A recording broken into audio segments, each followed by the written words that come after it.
And obviously also the power play has struggled. I mean, anybody that watched the last game, that 4-minute power play where they either got one shot or no shots on goal, it was painful to watch. And it's late in the game to improve your power play, but are there any tweaks that Carberry and his staff can make to the power play to improve going forward in the series? Because, I mean, part of the reason why Carberry was hired was he was so proficient with the personnel in Toronto when he was an assistant there. Now, I understand he doesn't have some of the personnel here that he had there to work with, but is there anything he can do to make it look at least aesthetically more pleasing? Yeah, I think you're going to see some personnel changes, both at the point and perhaps up front.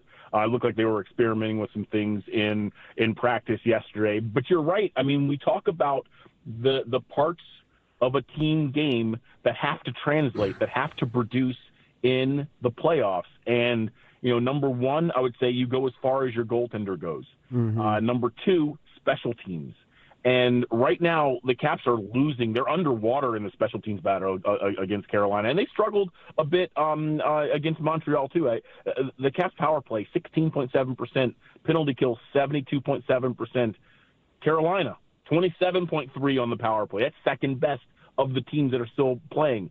Their penalty kill, one of the best all year. It's been one of the best in this round, 83.3%. What I would say also, guys, is, sometimes when you are not playing at your best, it's not just you not executing. Sometimes just the other team is doing what they do better than you do what you do, if you know what I mean. Mm-hmm. And I kind of feel like that's been the story of this series is the Capitals haven't played poorly. They've just come up against a team that does what it does and doesn't deviate from it and has 100% buy-in and is peaking at the right time. Whatever cliche you want to use, buzzsaw, juggernaut. I feel like Carolina is just they're at their absolute best right now, and the Capitals are, playing well but aren't matching them in terms of a lot of areas that they need to be at their best to compete with them. Well, that kind of speaks to what I characterized. I didn't understand why Carolina was favored going into this. It didn't make sense to me. We had a better regular season.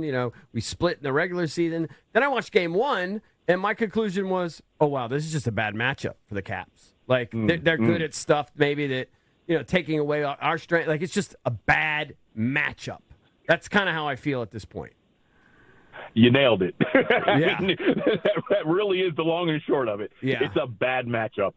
Carolina swarms you. Their MO, their goal is to make you feel like you are drowning. They are going to throw everything and the kitchen sink at your net, and then they are going to retrieve the puck, and then they're going to pin it against the boards, and then they are going to make plays inside the zone, and then you're going to get hemmed in, and then they're going to change two players while you're hemmed in, and now you're out of breath. And they've brought two fresh legs on, and then one shift becomes another bad shift, then becomes another bad shift, and before you know it, you crack and you make a mistake, and it's turnover, and it's in the back of your net. That's how they play. That's Rod Brindamore's system. Everyone knows what they are going to do. It is up to you to find your way out of your own end. The Caps have done it in spurts. I feel like the first period of last game, they did a really good job of exiting their zone. They tried some different X's and O's to get out. They were flipping the puck. They were going off the wall. They were doing different things. But then Carolina adjusted to what they were doing, and it was, they were underwater all over again. Again, feeling like they're drowning. And once Carolina shifts the momentum in their favor, particularly in their building where they get the matchups that they want, it's just really, really hard to find your way out of that hole. The other thing we were talking about earlier was, I talk about special teams, but then goaltending. And Freddie Andersen has been the best goalie in the tournament. He's a guy who the knock on him is he can't stay healthy. He's injured a lot. He's healthy right now, and he is on top of his game. Logan Thompson's been good. He hasn't been as good as he was in the Montreal series, but he's good enough. He's been playing good enough to win games.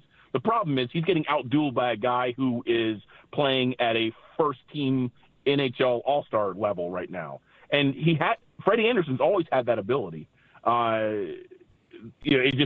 misses a lot of time, and he is really playing well. Could the Capitals do more to disrupt him? Could they get to some second opportunities a little bit more often? Could they screen him a little bit more? Yes, they could do all of those things.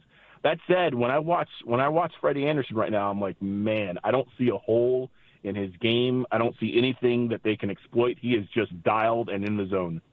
Yeah, Tarik, when I was looking at NHL.com, the goalie stats, as you mentioned, Frederick Andersen is at a 1.41. The next closest goalie is at 2.19. And Thompson's good. He's 2.45. That's respectable. But, I mean, Anderson's just blowing them away. And his save percentage is tops as well at .935. Like, he's leading by a lot. Yeah, and if you look at the analytics, and you know, like every other sport, hockey now has you can learn a lot by looking at the advanced analytics. And, you know, his goals saved above expected, his slot save percentage, his inner slot save percentage, his quality starts, everything Freddie Andersen is doing right now is top 3. Most is top 2, but it's all top 3. Logan Thompson is top 4 or 5 in a lot of categories, even second, I believe, in at least one. Again, playing well. But when you're playing against a team that's a bad matchup for you, you can't have that one goal where you're like, maybe I could have played that a little different.